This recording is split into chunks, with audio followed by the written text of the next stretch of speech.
जय हिंद। आज से आप लोग पढ़ेंगे स्टैटिक्स, स्थिति विज्ञान।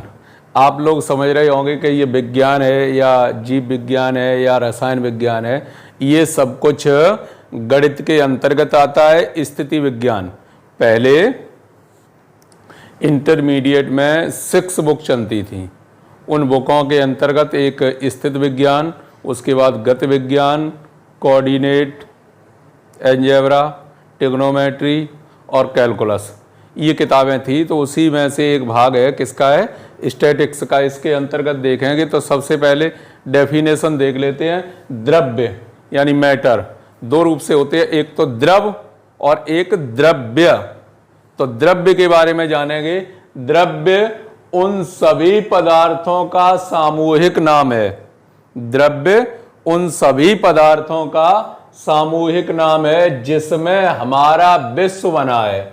जिसमें हमारा विश्व बना है। हम अपने समक्ष जो कुछ देखते हैं, स्पर्श करते हैं या अनुभव करते हैं, वो है या तो द्रव्य है या फिर ऊर्जा। मतलब जो द्रव्य कहलाता है वो द्रव्य के अंतर्गत आप जहां जहां जो जो अपनी नजरों से देख सकते हैं वो सभी क्या है? द्रव्य के अंतर्गत आता है। मनुष्य है वो भी द्रव्य के अंतर्गत आता है। ऐसे ही लकड़ी, पौधे, जहां जहां आप नजर डालेंगे ये सब किसके? द्रव्य के अंतर्गत आता है, मैटर के अंतर्गत। कुछ स्पर्श किया आपने, स्पर्श करने से, अनुभव करने से, देखने से जो भी विश्व ये जिन जिन चीजों से बनके तैयार हुआ है ये सब या तो मैटर है या फिर एनर्जी है। या तो वो द्रव्य कहलाता है या फिर ऊर्जा कहलाता है। तो समझ में आ गया होगा। द्रव्य द्रव्य मतलब दो प्रकार, ये समझ लीजिए।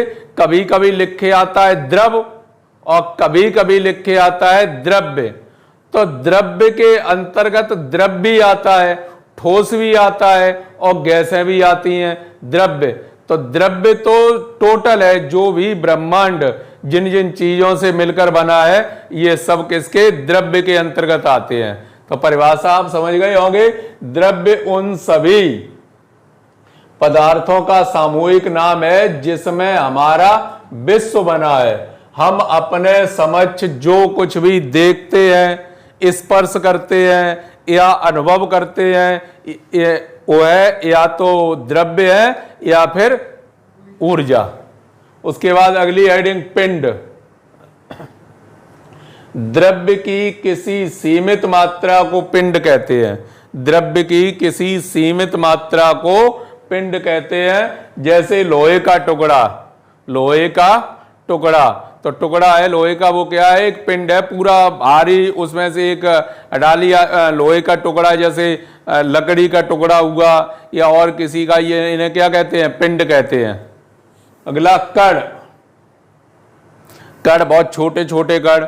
जैसे अब यही पिंड है, पिंड के हम छोटे छोटे पीस करते रहें करते रहें करते रहें करते जाएं और एक स्थिति ऐसी आएगी जब उसके पीस नहीं कर पाएंगे। मतलब पीस छोटा छोटा होते होते बहुत बारीक हो गया। अब बारीक हो गया, अब उसका पीस नहीं कर पा रहे। जब उसे और ज्यादा विस्थापित नहीं कर पा रहे, उसका प्रसार और नहीं कर पा रहे, तब वो क्या? कण कहलाता है। मतलब वो है छोटे से छोटा, यहां से है द्रव का, वो है छोटे से छोटा टुकड़ा जिसमें और अधिक विस्तार की अपेक्षा न की जा सके। मतलब छोटे से छोटा कण जिसका और अधिक विस्तार न हो सके उसे कण कहते हैं। कण कहते हैं। आप किसी का भी पीस तोड़ तोड़ के और छोटे परमाणु है, कोई तोड़ तोड़ के और छोटे कर करके अब एक स्थिति ऐसी आ गई जिसका और एक से दो भागों में वो नहीं टूट सकता। जब नहीं टूट सकता तब वो कण कहलाता है। अगली हेडिंग ब्रह्मावस्था। ब्रह्मावस्था जानते ही है। ब्रह्मावस्था तो सरल है, कोई रुका हुआ है, स्थिर है। जब कोई पिंड वस्तुओं के सापेक्ष अपनी स्थिति को नहीं बदलता। जब कोई पिंड वस्तुओं के सापेक्ष अपनी स्थिति को नहीं बदलता तब पिंड ब्रह्म अवस्था में होता है। प्रत्येक पिंड में एक प्रकार का आंतरिक गुण जड़त्व होता है जिसके कारण पिंड अपने ही स्थान पर बना रहता है, अपने ही स्थान पर बना रहता है। कोई रखी हुई है चीज तो वो क्या है, विराम अवस्था में है, और अन्य वस्तुओं के साथ वो क्या है, विराम अवस्था में। अगर वो चलना स्टार्ट कर देगी तो गति अवस्था में आ जाएगी वो। फिलहाल अगर रुकी हुई है तो वो किस में है, विराम अवस्था में। अगली जो हेडिंग है वो क्या है, द्रव्यमान यानी मास, जो वजन तौलते हैं वो द्रव्यमान। किसी पिंड के द्रव्य की मात्रा, उसकी मात्रा को उसका द्रव्यमान कहते हैं। द्रव्यमान मात्रा कैसे निकालते हैं, जैसे मात्रा निकालते हैं तो उसमें जी का गुणा कर देते हैं, गुरुत्वी त्वरण का गुणा कर देते हैं। जैसे कोई वस्तु है या आप ही है, आप अभी जमीन पर हैं, तो जैसे आपका वेट कितना है, मान के चलिए 60 किलोग्राम वेट है, और आप चले जाएं कहां, चंद्रमा पर चले जाएं, तो चंद्रमा पर जैसे ही जाएंगे, जो आप यहां नाप रहे हैं कि हमारा वजन 60 किलोग्राम है, चंद्रमा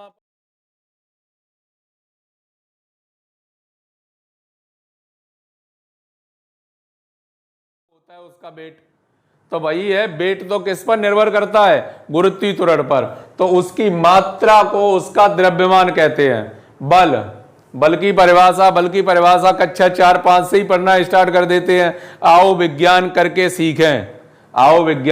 सीखें, उसके अंतर्गत आपने पढ़ा होगा, कहीं धक्का मारते हैं तो कहीं खींचते हैं उसे, तो कहीं चलाते हैं उसे। इस प्रकार की जो घटनाएं होती हैं बल के अंतर्गत, तो बल वह धक्का या खिंचाव है जो एक पिंड से दूसरे पिंड पर आरोपित किया जाता है, एक पिंड से दूसरे पिंड पर आरोपित किया जाता है। अर्थात किसी पिंड की गति उत्पन्न करने में या उसे बदलने का प्रयास करता है। जैसे दीवार को हम धक्का मार रहे, तो दीवार को जैसे धक्का मार रहे, दीवार बेशक न गिरे, लेकिन हम प्रयास तो कर रहे हैं, मतलब बल लगा रहे हैं उस पर। कोई ऐसी होती है जो उसका जड़त्व तो ज्यादा है, विराम अवस्था में, उसे हम प्रेशर से नहीं गिरा पा रहे हैं, लेकिन बल लगाने का प्रयास कर रहे हैं और उसे गिराने का प्रयास कर रहे हैं, तो बल तो लगा रहे हैं। ऐसे ही कुछ वस्तुएं चलना प्रारंभ कर देती हैं। कोई किसी में गति में परिवर्तन करना, गति वह भाग रहा है 2 किलोमीटर प्रति घंटा की रफ्तार से, आपने उसमें और धक्का दे दिया तो 3 किलोमीटर प्रति घंटा की रफ्तार हो गई, तो वो भी एक बल लगा रहे हैं। बलों के प्रकार, आगे बलों के प्रकार, तो बलों के प्रकार कौन कौन से होते हैं। नंबर ए, क्रिया तथा प्रतिक्रिया का नियम। क्रिया प्रतिक्रिया का नियम जानते हैं, जैसे शिक्षक है तो किसी स्टूडेंट ने कोई गलती कर दी तो उसे मारा एकदम से, और जैसे ही मारा आपने तो क्या होगा, उसके तो चोट लगेगी, उसकी प्रतिक्रिया आप पर भी होगी, आपको भी महसूस होगी हाथ में कि हाँ चोट लग गई। अगर उसका जैसे मजबूत अगर हम इसी दीवार पर हाथ मारे तो दीवार को भी चोट लगेगी, और वो भी अपनी प्रतिक्रिया दिखाएगी तो आपको भी चोट लगेगी। ऐसे ही जैसे आप चलते हैं तो चलते टाइम पैर से जैसे छोटी सी चींटी अगर दब जाती है तो दब जाती है, और आप नंगे पैर हैं तो आप महसूस करते होंगे वो एकदम से आपका पैर उठाने की कोशिश करती है, पैर उठे न उठे ये एक अलग बात है, लेकिन पैर उठाने की कोशिश करती है तो वो भी अपनी प्रतिक्रिया दिखाती है। और नहीं, बहुत से ऐसे हैं कीड़े मकोड़े, जैसे ही आपका पैर पड़ेगा तो वो बल नहीं लगा पा रहे तो आपको काट लेंगे, जब काट लेंगे तब पैर हटाओगे।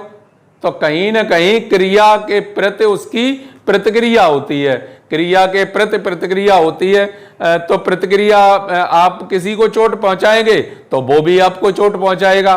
तो इसी प्रकार से क्रिया प्रतिक्रिया के नियम क्या है, यदि एक पिंड ए किसी दूसरे पिंड बी के संपर्क में आता है, पिंड ए किसी दूसरे पिंड बी के संपर्क में आता है और पिंड ए पिंड बी पर दबाव डालता है, तो उसके फलस्वरूप पिंड बी भी पिंड ए पर उसी के बराबर विपरीत दिशा में दबाव डालता है।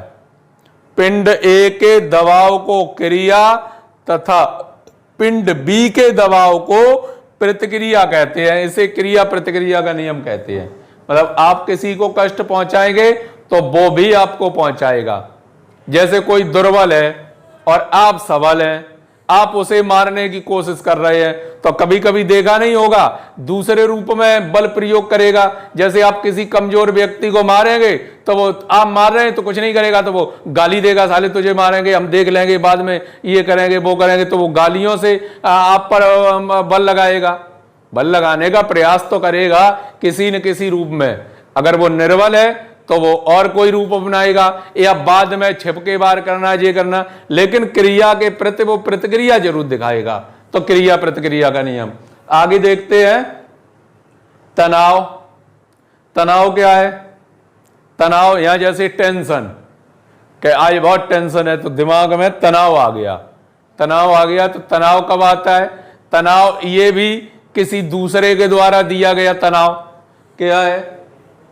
यदि किसी डोरी के दोनों सिरों को बाहर की ओर खींचा जाए तो अपनी स्थिति को बनाए रखने के लिए डोरी के दोनों सिरों पर बाहर की ओर लगे बल के विपरीत दिशा में बल उत्पन्न हो जाते हैं। इन बलों को तनाव कहते हैं। तनाव कहते हैं, कहने का मतलब यह है कि हम किसी दूसरे व्यक्ति को अपनी तरफ खींचने का प्रयास करें, खींचने का, अपनी तरफ खींच रही है तो वो अपनी तरफ खींच रहा है, तो जो बीच में ये इधर को वो उधर को, तो बीच में जैसे क्या आ गया? तनाव आ गया।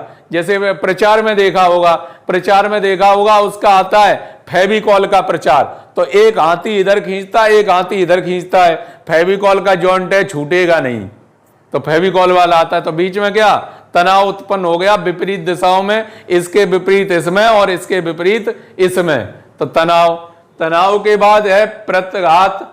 प्रघात, प्रघात क्या है? यदि किसी छड़ के दोनों सिरों को बाहर की तरफ से दबाया जाए तो अपनी स्थिति को बनाए रखने के लिए छड़ में बाहर से लगाए गए बलों के विपरीत दिशा में बराबर बल उत्पन्न हो जाते हैं। इन बलों को प्रघात कहते हैं। इन बलों को प्रघात कहते हैं। जैसे अगर दिखाई कम दे, इन बलों को प्रघात कहते हैं। अब जैसे थोड़ी देर के लिए देखिए कि जैसे कोई रबड़ की डोरी है, इतनी बड़ी रबड़ की डोरी है, या बॉल मान के चलिए बॉल है, अगर बॉल को हम दबाएंगे तो वो इधर उधर दब जाएगी, फैल जाएगी, जैसे ही छोड़ेंगे फिर पूर्व अवस्था में आ जाएगी। ऐसे ही जैसे दोनों तरफ से उसे दबाते हैं, इधर से भी दबा रहे और इधर से भी दबा रहे, तो जो खुद बॉल है वो उसके इधर भी अपोजिट दिशा में बल लगा रही है और इधर भी अपोजिट दिशा में बल लगा रही है, अपनी पूर्व स्थिति में आने के लिए, पूर्व स्थिति में आने के लिए, अपने पहले जैसी बिल्कुल गोल थी उसी स्थिति में आ जाए। तो ये इधर से बल लगा रहे, अगर आप दोनों तरफ से बल लगा रहे हैं तो बॉल भी निर्जीव बेशक है, लेकिन बॉल भी इधर बल लगा रही है इस हथेली को हटाने के लिए और इधर बल लगा रही है इस हथेली को हटाने के लिए। यह कहलाता है प्रघात। प्रघात। इसके साथ साथ और जैसे बलों के बारे में जानना चाहें, डी ऑप्शन, जैसे आकर्षण बल। तो आकर्षण बल क्या होता है? आकर्षण बल जब कोई वस्तु किसी दूसरे वस्तु को अपनी ओर खींचती है, जब खींचती है तो उस पर एक प्रकार का बल कार्य करता है। वो बल कौन सा होता है? आकर्षण बल। आकर्षण बल में क्या है कि जैसे दो चुंबकों के विपरीत ध्रुवों को ले जाएं, अगर पास पास दो चुंबकों के, तो जो पावरफुल चुंबक होती है वो छोटी चुंबक को अपनी तरफ खींच लेती है। या एक चुंबक रखी हुई है और एक लोहे का टुकड़ा रखा हुआ है, तो टुकड़े के जैसे ही वो दूर से संपर्क में आना स्टार्ट करती है, उसके चुंबकीय क्षेत्र के अंतर्गत जैसे ही टुकड़ा आता है वैसे ही वो उसे अपनी तरफ खींच लेती है। तो ये क्या कहलाता है? आकर्षण बल। ऐसे ही प्रतिकर्षण बल। प्रतिकर्षण बल जब दो चुंबकों के समान ध्रुवों को एक साथ मिलाया जाता है तो वो एक दूसरे से दूर भागने का प्रयास करते हैं। जब दूर भागने का प्रयास करते हैं तो ये क्या होता है? प्रतिकर्षण बल।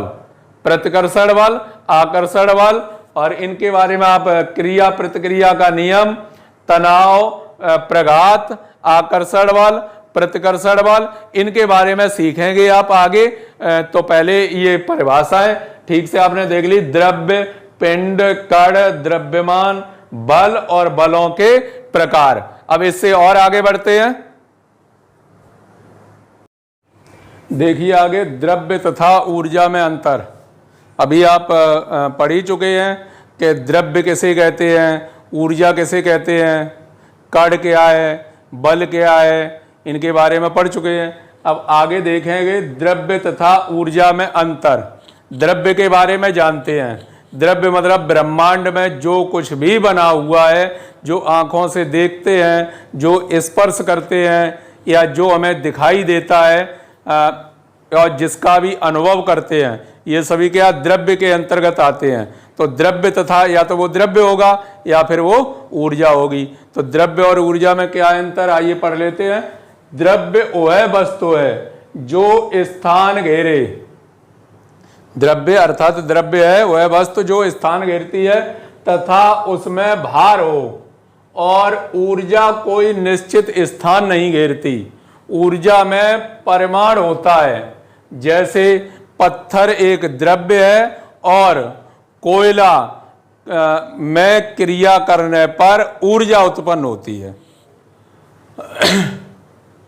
कोयला में क्रिया से ऊर्जा उत्पन्न होती है। अब ऊर्जा उत्पन्न देखते हैं, इसके तो कई उदाहरण हैं। जैसे अभी ये प्रकाश आ रहा है, बिजली है, तो बिजली क्या है, एक प्रकार की क्या है, ऊर्जा है, ऊर्जा है। ऐसे ही द्रव्य देखेंगे, जो भी ये बोर्ड दिखाई देता है, ये क्या द्रव्य के अंतर्गत आता है। हम दिखाई दे रहे हैं, किसके अंतर्गत, द्रव्य के अंतर्गत आते हैं। ऐसे ही जो भी मोबाइल या सेट जो भी है, ये सब क्या है, द्रव्य है। और ऊर्जा स्थान नहीं घेरती, परिमाण होता है इसमें। अब आगे है तनाव तथा प्रणोद में अंतर। तनाव के बारे में पढ़ चुके। तनाव एक प्रकार का बल है। जब, जैसे सादा भाषा में समझ लीजिए, कोई डोरी है और डोरी को जब दोनों सिरों पर खींचा जाता है, जब दोनों ओर खींचा जाता है तो दोनों ओर बल लगता है। इन दोनों ओर बलों के विपरीत रस्सी अपनी प्रारंभिक अवस्था में बने रहने के लिए विपरीत दिशा में जो बल उत्पन्न होता है उसे तनाव कहते हैं। ऐसे ही प्रणोद क्या है, जब किसी छड़ को बाहर से दबाया जाता है, इसे तो खींचा जा रहा था अभी रस्सी को, और छड़ को जब बाहर से दोनों सिरों को दबाया जाता है तो दबाने से जो बल उत्पन्न होता है उसके विपरीत छड़ अपनी पूर्व अवस्था में रहने के लिए उस पर भी बल उत्पन्न होता है, तो उसे क्या, प्रणोद कहते हैं। तो यहां पर तो क्या है, खींचना, और यहां पर क्या है, दबाना। तो खींचना कहलाता है तनाव और दबाना कहलाता है प्रणोद। तो आइए परिभाषा पढ़ लीजिए। यदि किसी डोरी के दोनों सिरों को बाहर की ओर खींचा जाए तो अपनी स्थिति को बनाए रखने के लिए डोरी के दोनों सिरों पर बाहर की ओर लगे बल की विपरीत दिशा में बल उत्पन्न हो जाते हैं। जैसे अपनी स्थिति को बनाए रखने के लिए उसके विपरीत दिशा में बल उत्पन्न हो जाते हैं। इन बलों को तनाव कहते हैं। डोरी जैसे तन जाती है तो और अधिक नहीं खिंच सकती, तो तब तक उस पर क्या है, अंदर की तरफ बल उत्पन्न हो जाते हैं, जिसे तनाव कहते हैं। और ये क्या है, यदि किसी छड़ के दोनों सिरों को बाहर की तरफ से दबाया जाए तो अपनी स्थिति को बनाए रखने के लिए छड़ में बाहर से लगाए गए बलों के विपरीत दिशा में बराबर बल उत्पन्न हो जाते हैं। विपरीत दिशा में बराबर बल उत्पन्न हो जाते हैं। इन बलों को प्रणोद कहते हैं। अब समझ में आ गया होगा, किसी रस्सी को दोनों सिरों को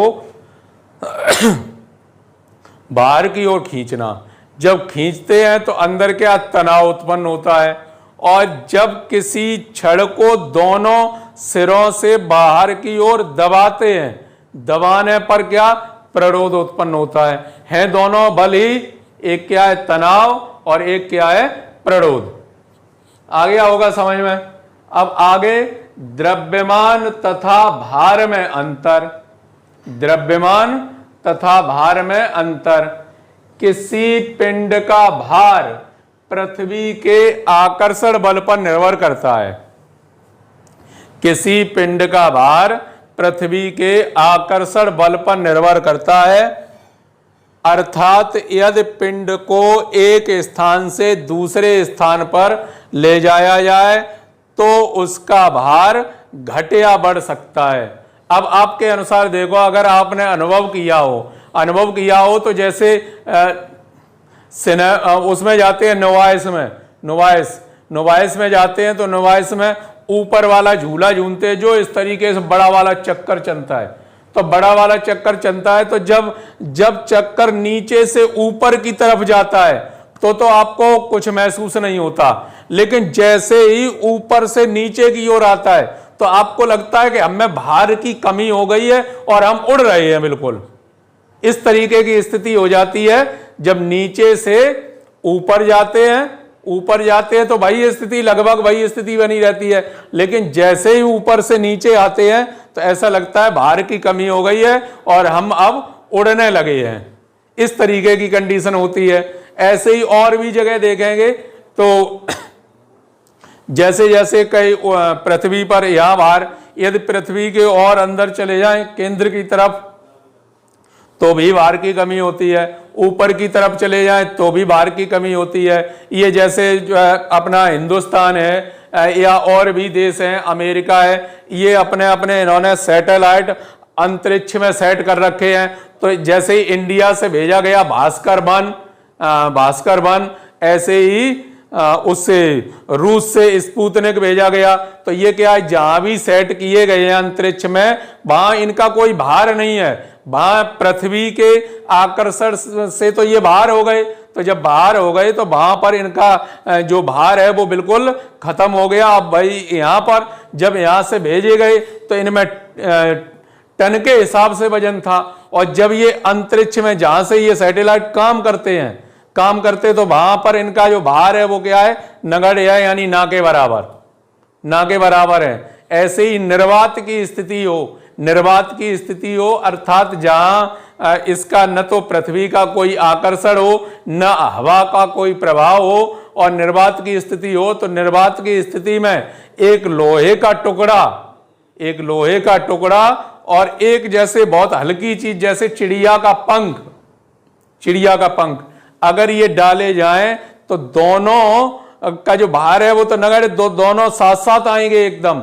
लेकिन पृथ्वी पर देखें तो पृथ्वी पर जो लोहे का कण है वो पृथ्वी से एकदम जल्दी टकराएगा और जो पंख है वो धीरे धीरे आएगा।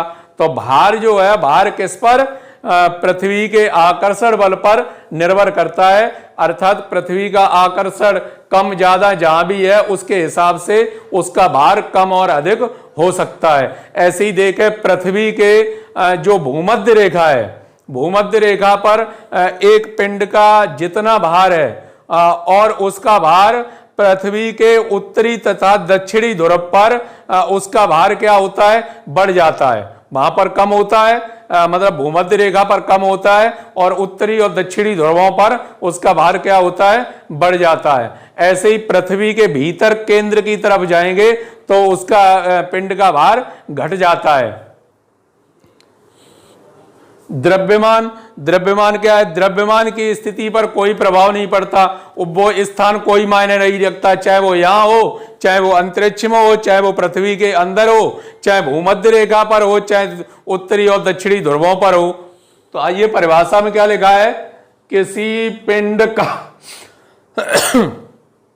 भार पृथ्वी के आकर्षण बल पर निर्भर करता है, अर्थात यदि पिंड को एक स्थान से दूसरे स्थान पर ले जाया जाए तो उसका भार घट बढ़ सकता है। एक ही पिंड का भार भूमध्य रेखा पर कम और उत्तरी तथा दक्षिणी ध्रुवों पर कुछ अधिक होता है। यदि पिंडों को पृथ्वी के आकर्षण क्षेत्र से बाहर कर दिया जाए, जैसे भारत ने भास्कर वन को पृथ्वी के आकर्षण से बाहर भेजा, वहां पर इसका कोई भार नहीं है।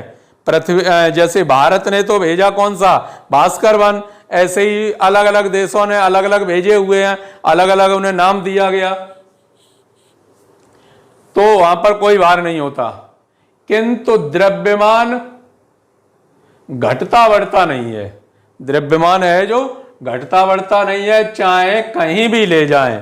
किसी पिंड का द्रव्यमान अचर होता है, यानी कांस्टेंट रहता है, उसका मास जो भी हो वो कांस्टेंट रहता है। और जो भार है, भार स्थान के हिसाब से घटता बढ़ता रहता है। पृथ्वी पर यहाँ पर कुछ है तो भूमध्य रेखा पर कुछ और होगा, तो उत्तरी और दक्षिणी ध्रुवों पर कुछ और होगा, अंतरिक्ष में ले जाएंगे तो कुछ और होगा, चंद्रमा पर ले जाएंगे तो कुछ और होगा, और पृथ्वी के अंदर जाएंगे तब कुछ और होगा। ठीक है, द्रव्यमान तो एक कांस्टेंट है, जबकि भार स्थान परिवर्तन के साथ साथ घटता बढ़ता रहता है। अगली हेडिंग लिखा है, अगली हेडिंग में बल संचरणशीलता का नियम, बल संचरणशीलता का नियम। इस सिद्धांत के आधार पर, इस सिद्धांत के आधार पर बल के क्रिया बिंदु का स्थानांतरण उसकी क्रिया रेखा के किसी अन्य बिंदु पर कर सकते हैं। तो निम्न प्रकार है, जो निम्न प्रकार है, मतलब बल संचरण नियम के अनुसार जो इसका क्रिया रेखा है या जो क्रिया बिंदु है, जैसे कोई एकदम से गोल पिंड नहीं है, गोल नहीं है, कहीं पर भाग निकला हुआ, कहीं पर दबा हुआ, इस तरीके से ऊबड़ खाबड़ जैसी स्थिति है। तो जब इस तरीके से स्थिति है तो उसकी क्रिया बिंदु जैसे यहां पर है, अभी क्रिया बिंदु यहां पर है, और इसे जो ऊबड़ खाबड़ जो पत्थर है उसे अगर लुढ़का दिया जाए, तो लुढ़का दिया जाए तो क्रिया रेखा जो क्रिया बिंदु यहां पर है वो क्रिया बिंदु यहां पर पहुंच गया, यहां पर पहुंच गया। या जो वो पिंड है, अब पिंड किस दूसरे पिंड के संपर्क में है, जैसे वो तो पृथ्वी के संपर्क में है, तो पृथ्वी भी एक प्रकार का पिंड के ही रूप में काम करता है, तो पृथ्वी के संपर्क में, तो हो सकता है जो क्रिया बिंदु है वो उसी पत्थर के अंदर स्थित हो, जो अन्य बिंदु है वो अंदर स्थित हो, या वो अन्य बिंदु पृथ्वी पर भी जा सकता है। मतलब एक पिंड दूसरे पिंड जिसके संपर्क में है तो दूसरे पर भी जा सकता है। लिखा है एक पिंड यदि एक दृढ़ पिंड के किसी बिंदु पर कोई बल कार्य कर रहा है तो उसे उसकी क्रिया रेखा के किसी अन्य बिंदु पर कार्य करता हुआ माना जा सकता है। यदि वह अन्य बिंदु या तो उसी पिंड का ही कोई बिंदु होगा अथवा उस पिंड से दृढ़ता पूर्वक जुड़े हुए दूसरे पिंड का कोई बिंदु होगा, या तो उसी का कोई बिंदु होगा या दृढ़ता पूर्वक जुड़े हुए किसी अन्य पिंड का कोई बिंदु होगा। इसे क्या कहते हैं? बल संचरणशीलता का नियम कहते हैं। तो यहां पर आपने सीखा द्रव्य तथा ऊर्जा में अंतर क्या है, द्रव्य क्या है, ऊर्जा क्या है। तो द्रव्य क्या है? स्थान घेरता है, ऊर्जा स्थान नहीं घेरती। द्रव्य में ऊर्जा स्थान नहीं घेरती, उसमें केवल परिमाण होता है, जबकि द्रव्य में भार होता है। और भार के संबंध में आपने द्रव्यमान तथा भार का अंतर उसके बाद पढ़ा हुआ है, यहां से स्पष्ट है। तनाव तथा प्रणोद के बारे में जानते ही हैं। यदि किसी रस्सी को दोनों सिरों पर खींचते हैं तो उसमें तनाव उत्पन्न होता है, और यदि किसी छड़ को बाहर से दोनों तरफ से प्रेशर लगाते हैं यानी दबाव लगाते हैं तो उसमें प्रणोद उत्पन्न होता है। खींचते हैं तो तनाव उत्पन्न होता है और जब दबाते हैं तो प्रणोद उत्पन्न होता है। इस प्रकार से ये परिभाषाएं आपको दी गई हैं। अब नेक्स्ट वीडियो में आप देखेंगे इससे संबंधित प्रश्न, अर्थात ये सब जो परिभाषाएं आपको दी जा रही हैं ये सब स्थित विज्ञान के अंतर्गत आती हैं। स्थित विज्ञान के अंतर्गत आप पढ़ेंगे वेक्टर तथा स्थिति स्थित सदिश, इसके अंतर्गत घर्षण बल और जो भी पॉइंट हैं उनके बारे में हम पढ़ाएंगे।